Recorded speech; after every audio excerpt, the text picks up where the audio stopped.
Bismillahirrahmanirrahim. Assalamualaikum warahmatullahi wabarakatuh.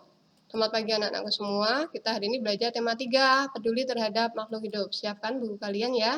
Ada buku PR halaman 3, buku PR halaman 12, 13, 43 dan 44. Kemudian ada buku dunia IPA dibuka halaman 1 sampai 23. Kita belajar tentang bagian tumbuhan. Kita mulai dari akar. Akar terbagi ada 2 jenis, yaitu ada akar tunggang dan akar serabut. Akar tunggang itu ada akar pokoknya 1 pada tanaman wortel, bayam, mangga, dan ada akar serabut. Akar serabut itu tidak ada akar pokoknya, jadi langsung menyebar kemana-mana, namanya akar serabut pada kangkung, pisang, bambu.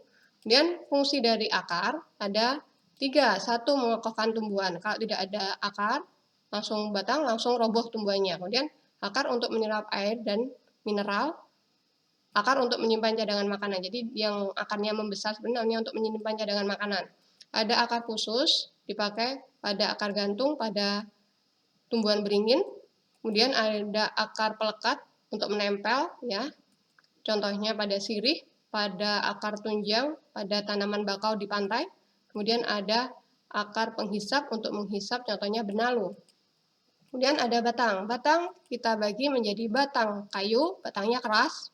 Kemudian ada batang basah, batang rumput. Batang rumput itu cirinya adalah berongga di dalamnya. Kemudian ada ruas-ruasnya seperti ini. Fungsi dari batang dipakai untuk tempat tumbuhnya daun, bunga, dan buah. Batang untuk pengangkut atau transportasi terbagi jadi 2 untuk mengangkut air dari akar ke daun disebut pembuluh kayu atau silem. Kemudian untuk mengangkut hasil fotosintesis disebut pembuluh tapis atau floem. Batang juga untuk menyimpan cadangan makanan, contohnya pada tebu, sagu, dan kentang. Daun. Daun terdiri dari pelepah, tangkai daun, tulang daun, dan helai daun. Bagian-bagian daun seperti ini ya.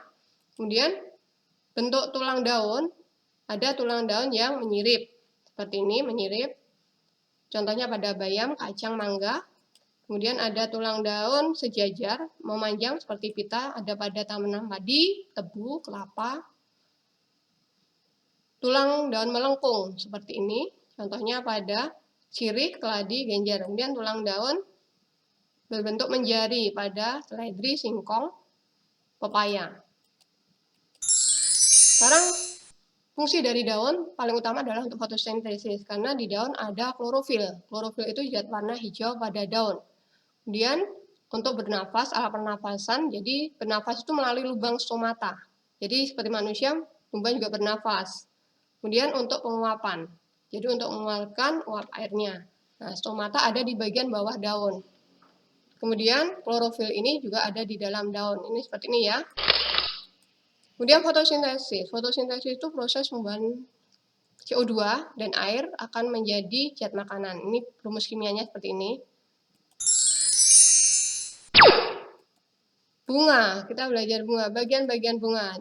1, tangkai bunga, kemudian ada kelopak bunga, mahkota bunga, ada putik, dan ada benang sari. Nah, dari bunga nanti akan terjadi penyerbukan. Penyerbukan itu jatuhnya serbuk sari ke atas kepala putik. Nah, akhirnya nanti akan terjadi pembuahan dan menghasilkan buah.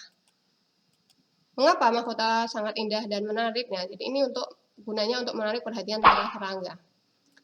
Penyerbukan biasanya dibantu angin, serangga, burung, mamalia, dan manusia. Bagian tumbuh hewan dan fungsinya. Hewan terbagi atas 2, tak bertulang belakang dan bertulang belakang. Kemudian ada jenis tak bertulang belakang, serangga atau insekta. Jenisnya macam-macam ya. Jadi serangga itu cirinya ada 3 bagian, kepala, dada, perut. Kemudian ada sayapnya 2 pasang dan ada antenanya ini ya. Kemudian serangga dengan cara bertelur. Ini contoh-contoh serangga. Nah, ini nyamuk. Nyamuk itu mempunyai ciri khusus, dia memiliki mulut untuk menusuk dan menghisap. Ikan, jenis ikan. Perhatikan, ikan itu khusus bernafasnya dengan insang, bergerak dengan sirip, ada sirip dada, sirip perut, ekor, dan sirip punggung. Tubuhnya dilindungi sisik. Ikan berkembang biak dengan bertelur, kita sebut omnivora. Burung, tubuhnya ada bulunya, bernafasnya dengan paru-paru, menggunakan alat gerak sayap.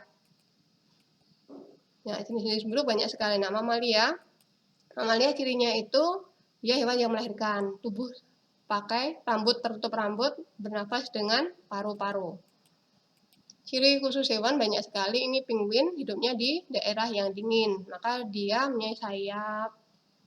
Punya untuk berenang ya, bukan untuk terbang. Kakinya berselaput, kemudian lemaknya tebal sekali, jadi dia tahan di daerah yang sangat dingin. Kemudian ada ciri khusus unta, dia punya punuk untuk menyimpan cadangan air. Dia hidup di gurun. Kemudian ada hewan yang bisa mimikri namanya bunglon. Mimikri itu merubah warna kulit menyesuaikan dengan lingkungannya. Bunglon hewan insektivora, pemakan serangga. Jenis hewan berdasarkan makanannya ada herbivore, carnivore, insectivore, dan omnivore. Jadi omnivore itu pemakan daging dan tumbuhan, bukan pemakan segala ya. Jadi dia nggak suka kawan, nggak suka sabun. Jadi omnivore itu hanya makan daging dan tumbuhan. Kemudian adaptasi dari bentuk gigi hewan. Nah, biasanya hewan karnivor mempunyai ciri yang mempunyai gigi sangat tajam runcing seperti ini.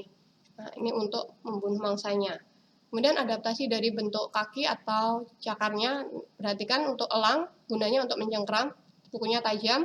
Kemudian ada burung pipit, kakinya langsing untuk bertengger. Kemudian bebek, kakinya berselaput untuk berenang.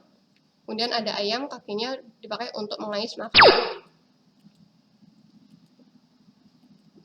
Nah, ini adaptasi pada paruh burung ya, disesuaikan dengan fungsinya masing-masing. Untuk paruh yang tajam untuk mengoyak daging. Nah, ini paruh sudu untuk menyisir cacing di lumpur. Kemudian paruh pada ayam untuk makan biji-bijian.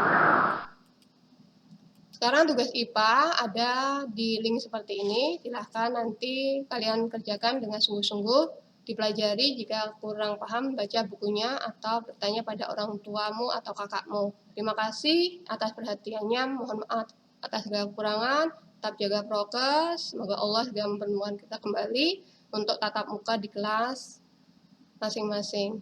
Wassalamualaikum warahmatullahi wabarakatuh.